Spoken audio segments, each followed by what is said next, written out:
jet black surprise. Jet black heels, fishnet hose. Under the moon, she blooms like a jet black.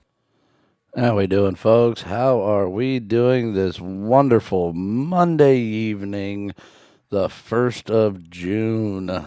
You got yourself here with Switchblade Dave, and it's another little installment of Switchblade Dave's Crypto Hour, where I'm going to sit here and I'm going to talk crypto. I'm going to discuss things with you, what's going on in the crypto sphere, the economy that is cryptography and digital currencies, and it goes deeper than just money, folks.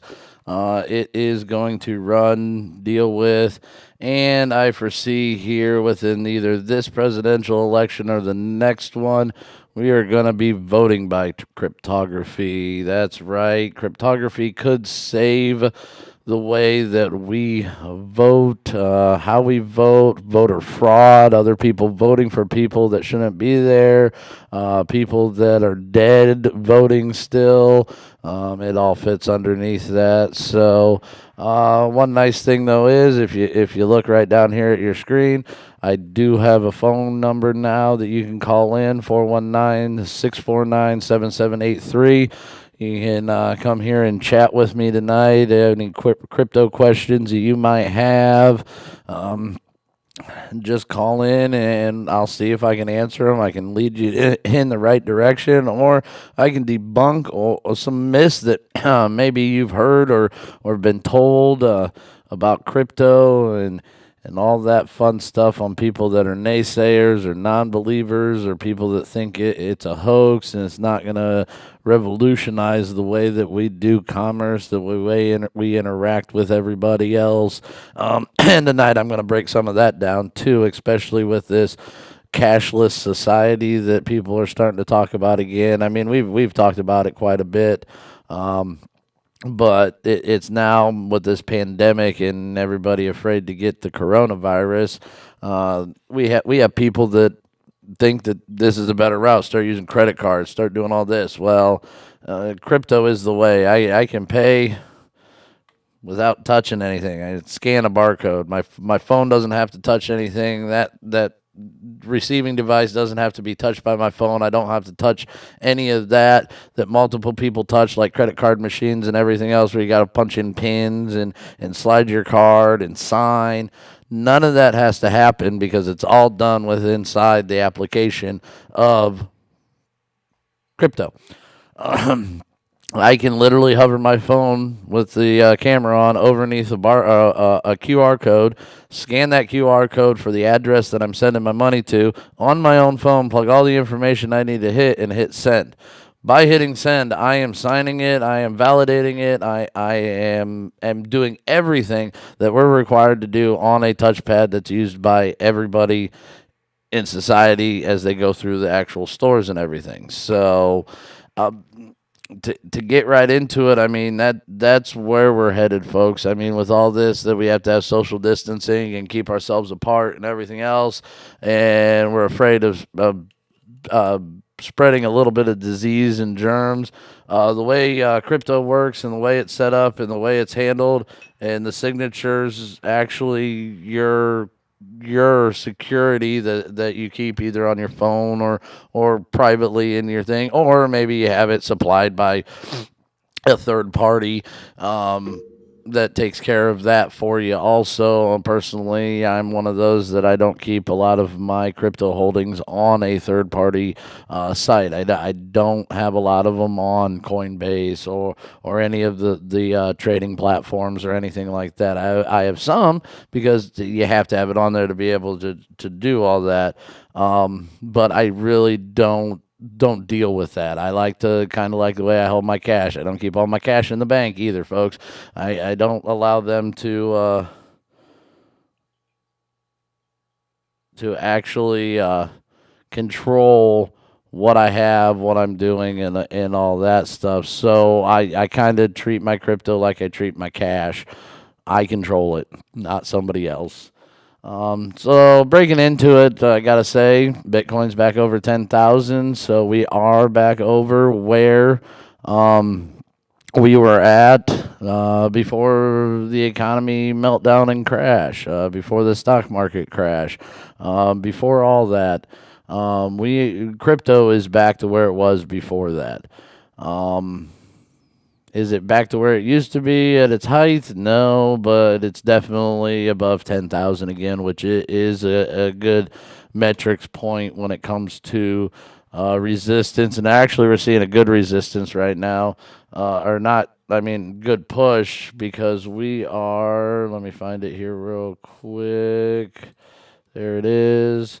We are currently sitting at about $10,117 as of the time of this production. I mean, Ethereum's up, Bitcoin's up 6%, Ethereum's up 4, XRP's 2, Tether is flat, but you like this chart over here where it's not flat, so it's not tied one for one. So this is people chipping here and there. Bitcoin Cash 6.6. I mean, most of the top 10 are at least a percent plus. Do we have any reds right now? Yeah, first red is Maker when it hits when you get to 20 number 27 on the chart of the top cryptos in the world. It's the only one that is actually currently down right now. Keep going down.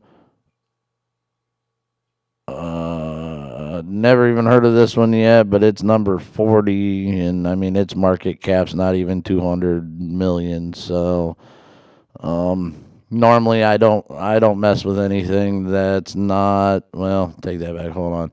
I do have Zcash, but it's fallen out, and I sold off some of that before it went down. But I don't normally deal with anything that's not in the top 20 anymore.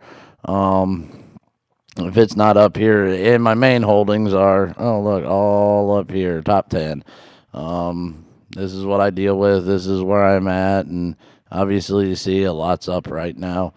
So, when it comes to crypto, I mean, people want the quick return, and there is no quick return on crypto.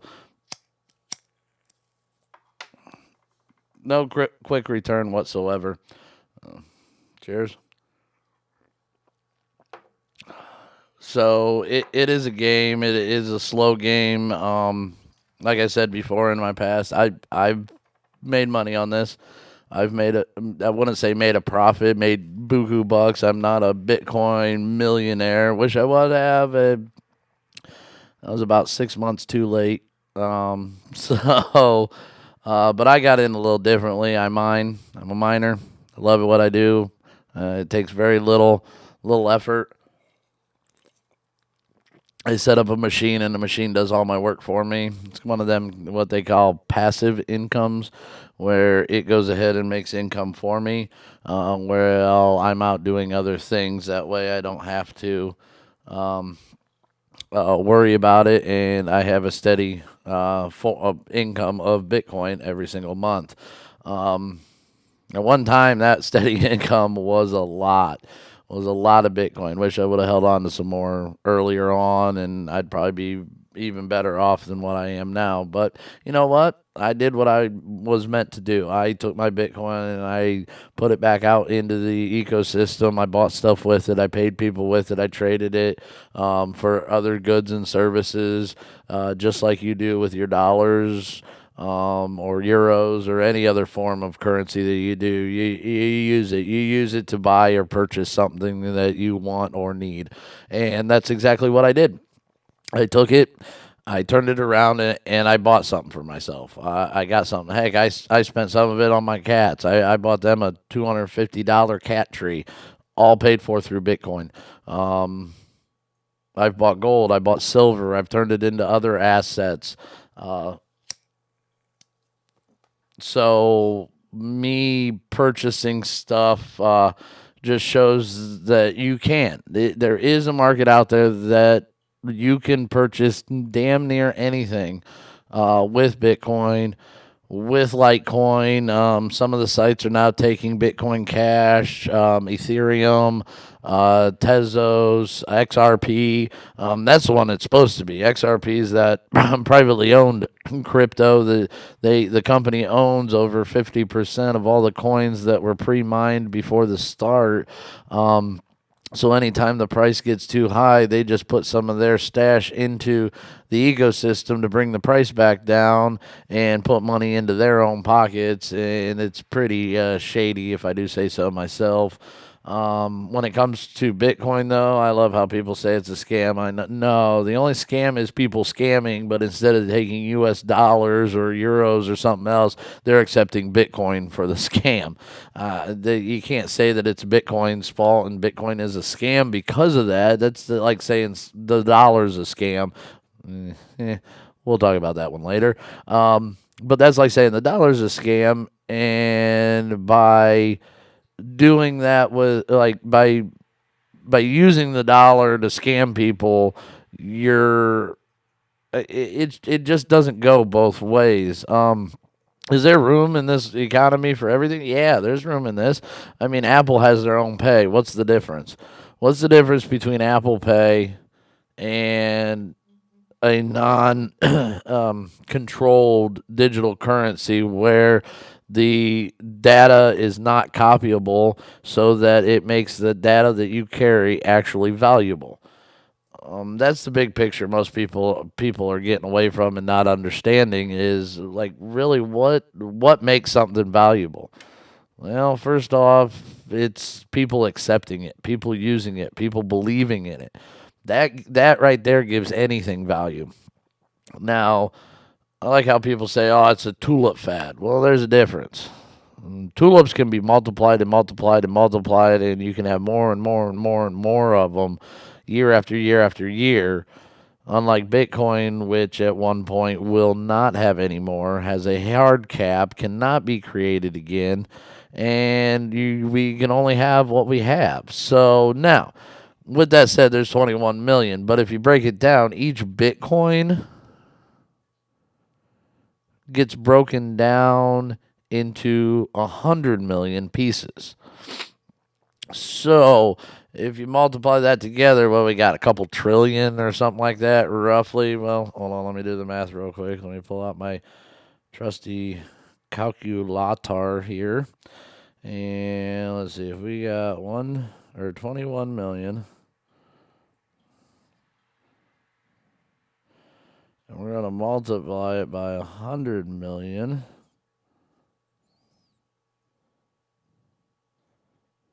Three. There it is. So 21 with 15 zeros. 1, 2, 3. 1,000 million, billion, trillion. So it looks like 21 zillion. 1,000 million, billion, trillion. Yeah. So 21 zillion is technically how many Satoshis, the smallest unit of Bitcoin, there is, or will be. They're not right now because we don't even have all 21 million Bitcoins mined yet, nor will we in the next 80-some years. So the fact, now we're close. We're up to the 18 and 19 million, but with the halving that just happened, only 6.5 Bitcoin get created or 6.25 Bitcoin get created every 10 minutes.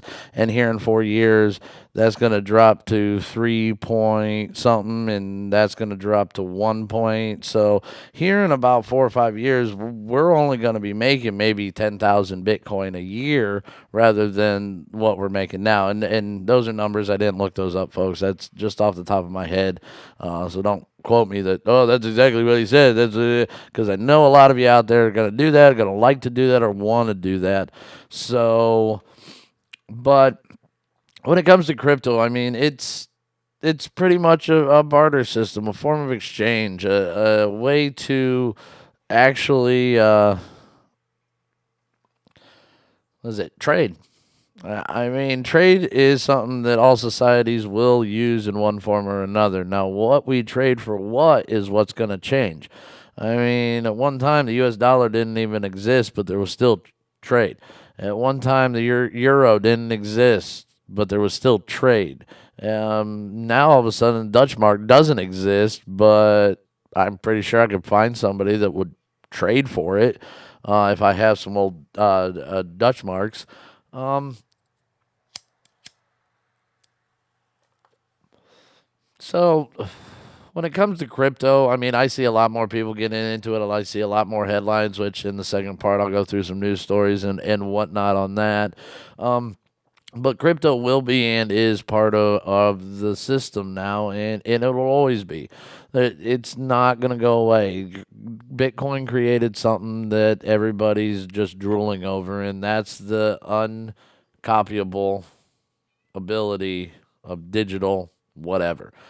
If I can create a song that I can put it on a blockchain and I can make it where nobody can copy it, but yet they can still access it and use it, that's perfect. We don't even have that now. That's something that can't. I mean, most all digital stuff can be copied, can be traded, or can be copied, manipulated, deleted. Now you can still delete Bitcoin. Don't get me wrong. That you can still do, but you can't copy it. It's not copyable. It is a digital file that can't be copied, and that is its real main value. That value is something that has never existed up until 2008, 2009. Obviously, I used to be a big computer hacker and somebody that Napster, well, even when Napster went down, I still kept doing what I was doing because I didn't use Napster. Napster was for amateurs. And I was still getting movies and stuff, and you can still get it out there today. You can still get movies before they're released, music before it's released. You can get all that, and the reason is because it's a digital file and it can be copied and traded and sent everywhere. Well, with Bitcoin and other cryptos, that's not as easily said or done. It's something that I don't know. Just it's how do I put it? It's unique. It's one of a kind. It's kind of like the internet, and it's getting the same backlash and the same who's its and does its and was its and it's stupid and it'll never take off and why is that? Why do we need that and everything else? I mean, that was the same thing as the internet. Now look at it. The internet.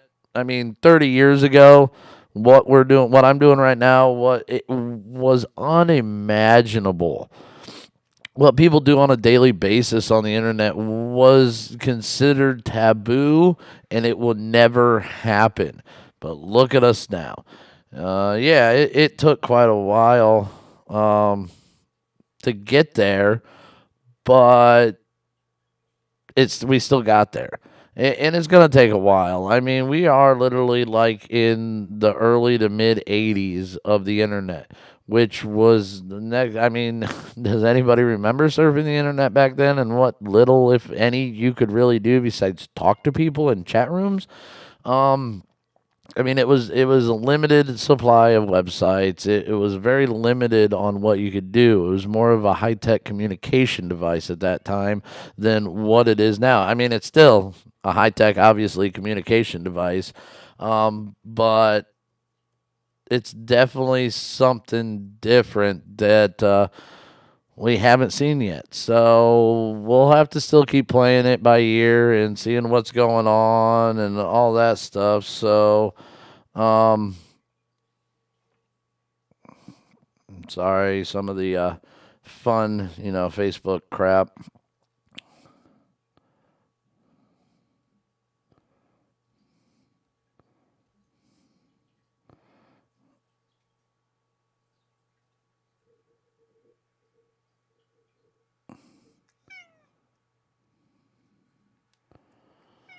Well, anyway, sorry, there's a racist thing because, black people can't be racist. It's not my mouth. That didn't come from me. That came from other white people. But anyway, back to crypto again. Something that doesn't see race, doesn't see color, doesn't see ethnicity, doesn't see male, female, or gender or religion. Got it. We'll get back to that. We'll go back to something that doesn't discriminate or look upon somebody else based on their views and thoughts because it's a binary computer system and a program set to do one thing and one thing only. So, with that said, I think I'm going to take a break here, folks. Nobody's watching, nobody's commenting, nobody has called in yet. So, we'll get back. I'll go over some news articles from last couple weeks, and we'll we'll go from there. So, I'll be right back, folks.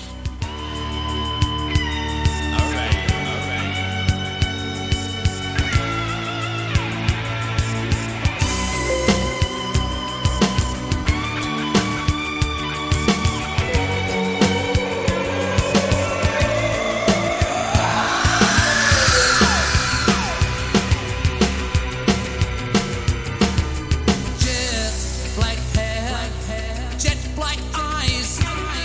She's jetting back home tonight. Jet black surprise. Jet black heels, fishnet hose. Under the moon, she blooms like a jet black rose. Satin skin, tender to the touch. Velvet kisses that I miss so much. Feels so right, her walking by my side. Lifts my spirit up with every single stride. Love heaven knows, jet black rose. Just like the tide, she ebbs and flows.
back here.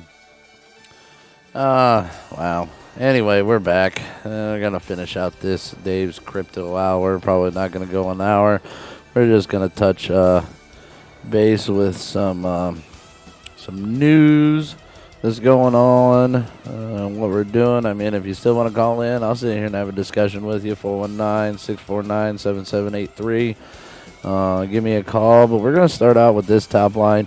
Bitcoin is the biggest opportunity for investors in the debt-fueled roaring 20s. And it is, folks. And this says it the best here.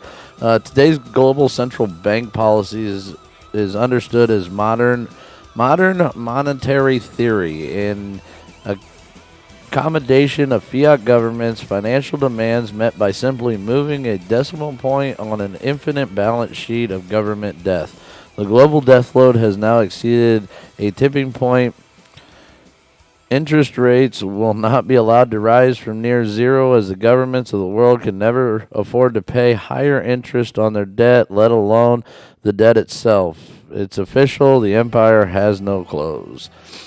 So just like I was talking about earlier, Bitcoin has a set amount. There is a set amount. No more at all.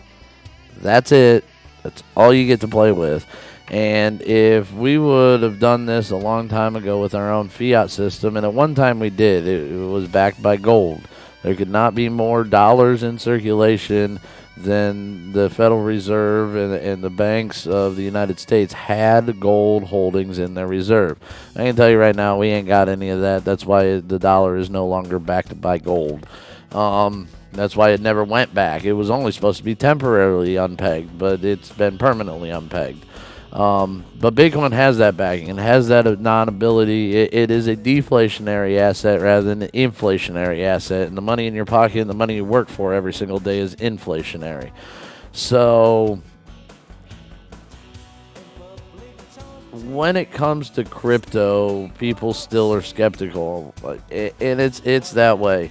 It's going to be that way. It's not anything else. Let's go back, and I got another article here. Well,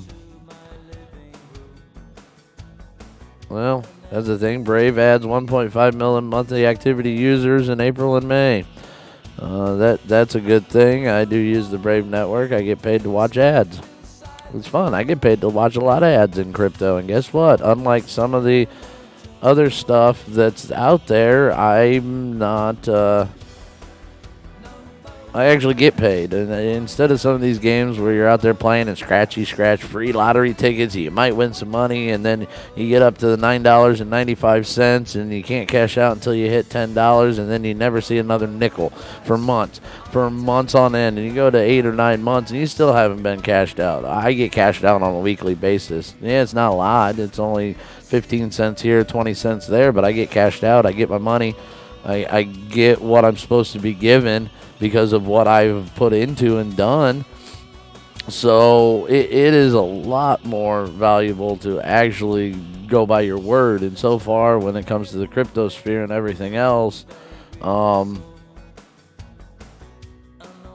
gotta say, it's been a lot more, obviously not safe. It was new. There's been a lot of people out there that are trying to steal from you, but it's not as scary and or scamish as people might think. Yeah, there's risk in everything. I mean, if you go to work tomorrow, you don't get paid for a week, and maybe you'll get paid. Maybe that business will decide not to pay you. Maybe you get unemployed and the government might not decide to pay. I mean, you're worried about where your money comes from.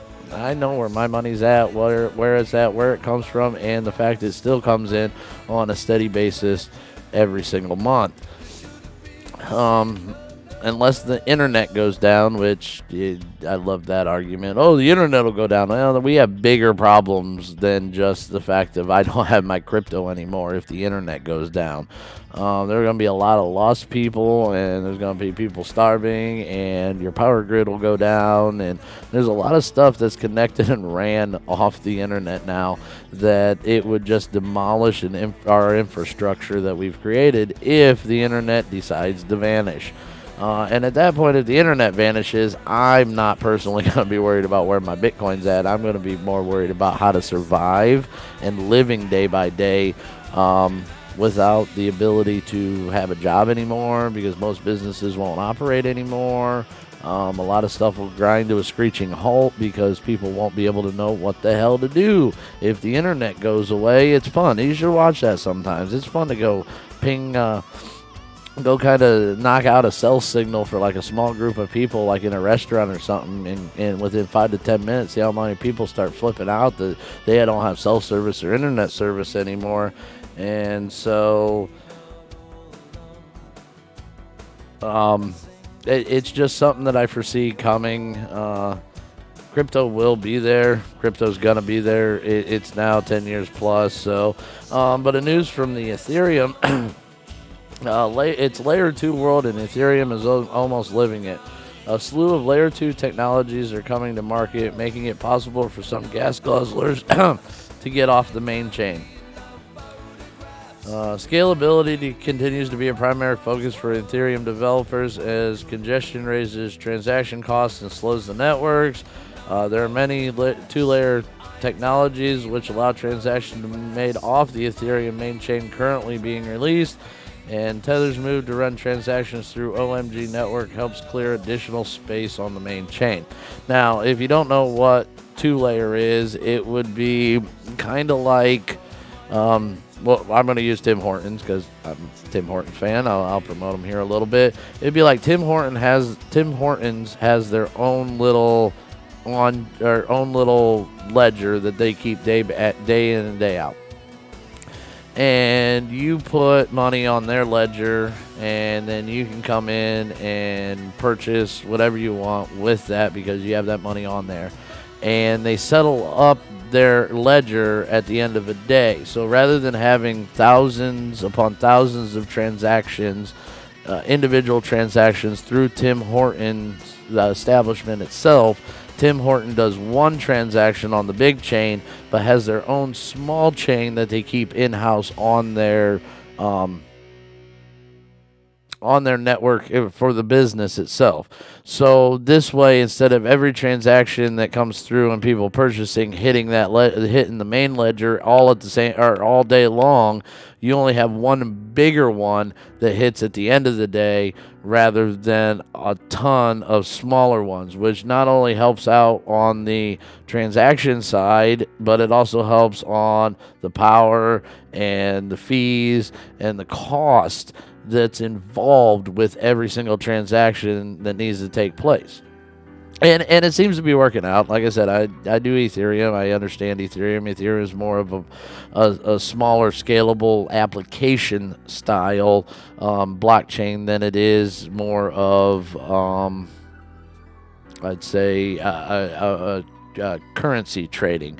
It's more like you're trading ticks on something, or let's say you bought a gift card or to like Myers or Walmart or Kroger's.